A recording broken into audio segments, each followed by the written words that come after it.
शुभ प्रभात विद्यार्थियों।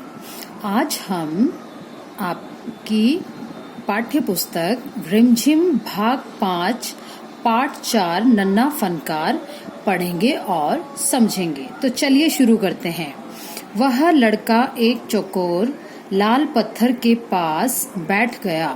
उसने जल्दी जल्दी कोई प्रार्थना बुदबुदाई और छैनी हथौड़ा उठाकर अपने काम में जुट गया। कुछ दिन पहले ही उसने इस पत्थर पर घंटियों की कतारें और कड़ियां उकेरना शुरू किया था। लड़के ने एक अधबनी अधूरी घंटी पर छेनी की नोक टिकाई और सावधानी पूर्वक हथौड़े से घंटी पर नक्काशी करने में जुट गया।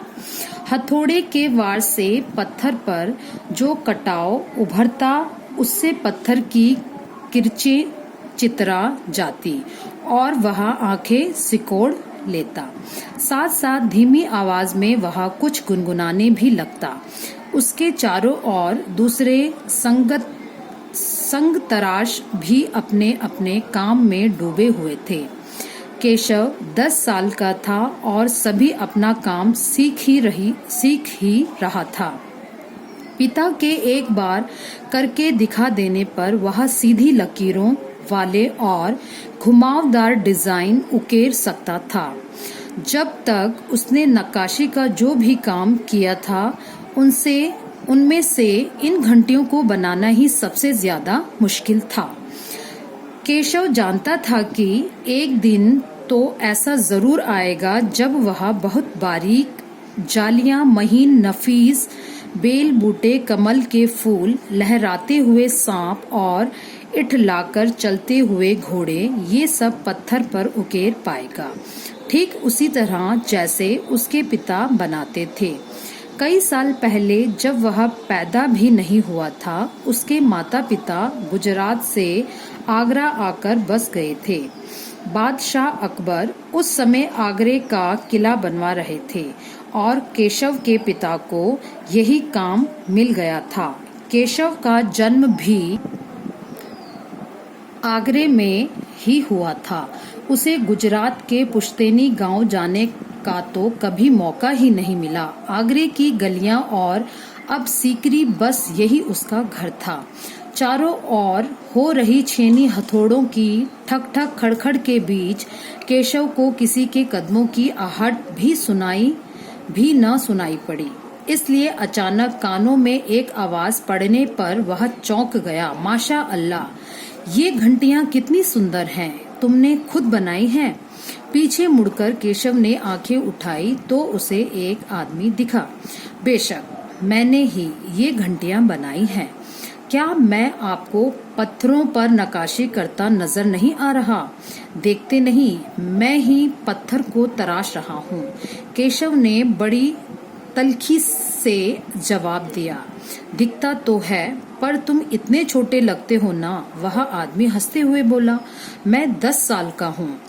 10? अच्छा। वह आदमी पास खड़े पत्थर पर बैठते हुए बोला, तब तो काफी बड़े हो। मैंने तो 13 साल की उम्र में एक लड़ाई में हिस्सा लिया था। अब केशव उस आदमी को अच्छी तरह देख पा रहा था। उसकी उम्र रही होगी 30 से ऊपर, कद मंझोला था। वह सफेद अंगरखा और पजामा पहने हुए था। उसके लंबे बाल गहरे लाल रंग की पगड़ी में अच्छी तरह से ढके हुए थे। लगता है कोई बहुत बड़ा आदमी है। केशव ने उस आदमी के गले में पड़ी बड़े बड़े मोतियों की माला और उंगलियों की अंगूठियों को देखते हुए सोचा। तीखी नाक, बड़ी बड़ी आंखें, होठों को ढकते हुए नीचे की तरफ आती घनी मूछें। केशव उस आदमी के व्यक्तित्व का मुआयना कर ही रहा था कि तभी उस आदमी ने एक नक्काशी की तरफ इशारा करते हुए कहा, इस लड़ी में अभी काफी काम बाकी है। इससे पहले कि केशव कोई जवाब देता, उसने किसी के तेजी से दौड़कर आने की आवाज सुनी। यह और कोई नहीं, महल का पहरेदार था। हुजूर माफ करें, मुझे आपके आने का पता ही नहीं चला, हांफते हुए उसने कहा। फिर वह मुड़कर भौचक से खड़े केशव को घूरते हुए बोला, बेवकूफ खड़ा हो, हुजूरे आला के सामने बैठने की जरूरत कैसे की तूने? झुककर सलाम कर इन्हें।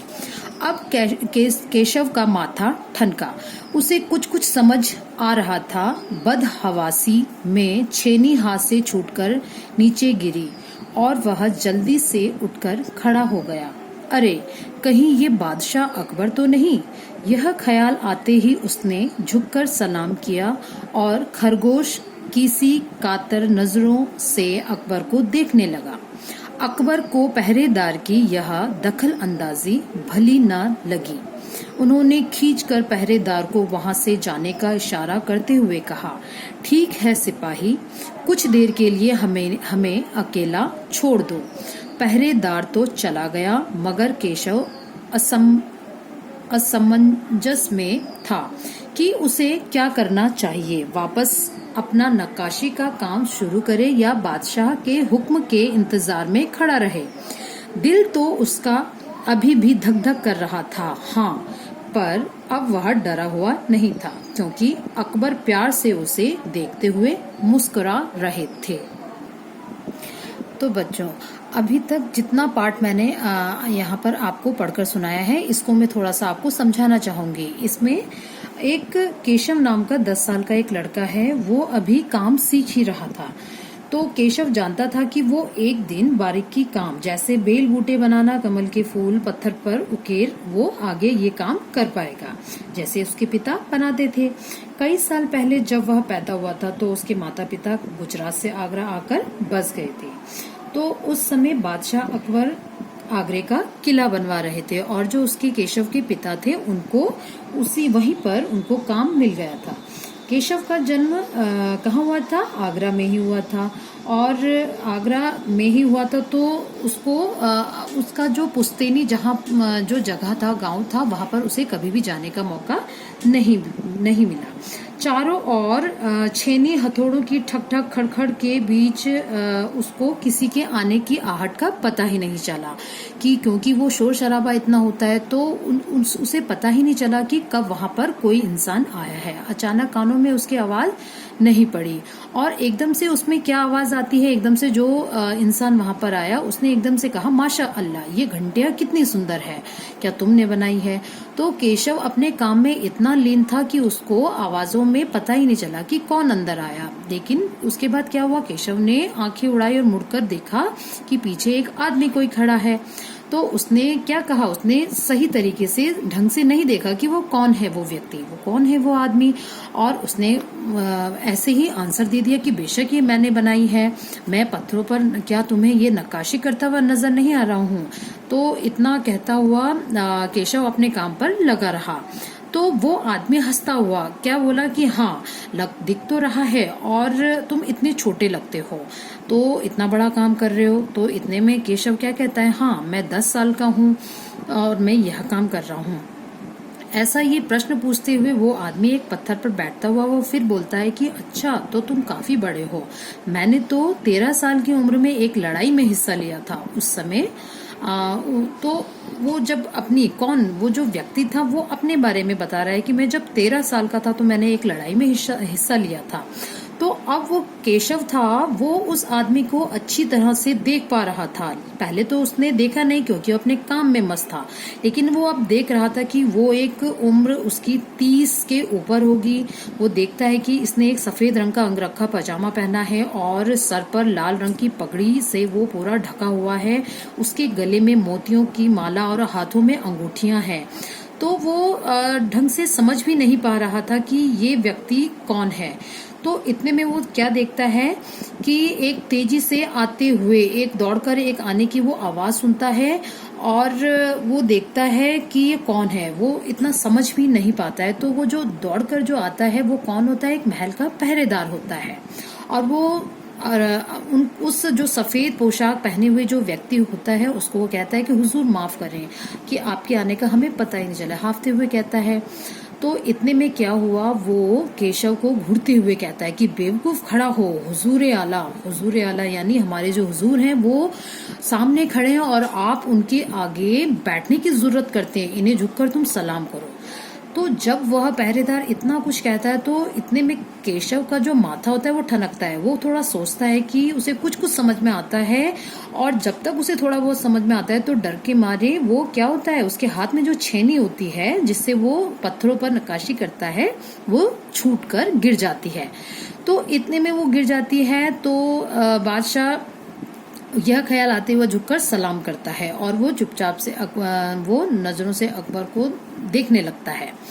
अकबर को पहरेदार की दखल अंदाजी बिल्कुल भी अच्छी नहीं लगती कि हम दोनों यहाँ बात कर रहे थे और वो पहरेदार बीच में आकर हमको डिस्टर्ब कर रहा है, मतलब मीन्स। तो इतने में वो उसको पहरेदार को जाने का इशारा करता है और वो चला जाता है और कुछ देर के लिए वो कहता है कि हमको अकेला छोड़ दो। लेकिन अब क्या होता है, केशव समझ जाता है कि ये तो बादशाह अकबर हैं। अब वो क्या होता है कि एक असमंजस में पड़ जाता है कि अब उसे क्या करना चाहिए। और लेकिन वह फिर क्या करता है, धीरे धीरे जो वो अपना काम करता है वो धीरे धीरे अपना काम करना शुरू करता है। लेकिन बादशाह के हुक्म के इंतजार में खड़ा रहे या काम शुरू करे, वो थोड़ा सा उसके दिमाग में चलता रहता है। लेकिन उसका दिल बड़ा धक धक से कर रहा है, डर रहा है, क्योंकि अब उसे पता था कि वो व्यक्ति कौन है, बादशाह अकबर है। लेकिन वो अब डर नहीं रहा था। क्यों नहीं डर रहा था? क्योंकि अब जो बादशाह अकबर थे वो उसको प्यार से देखकर मुस्कुरा रहे थे।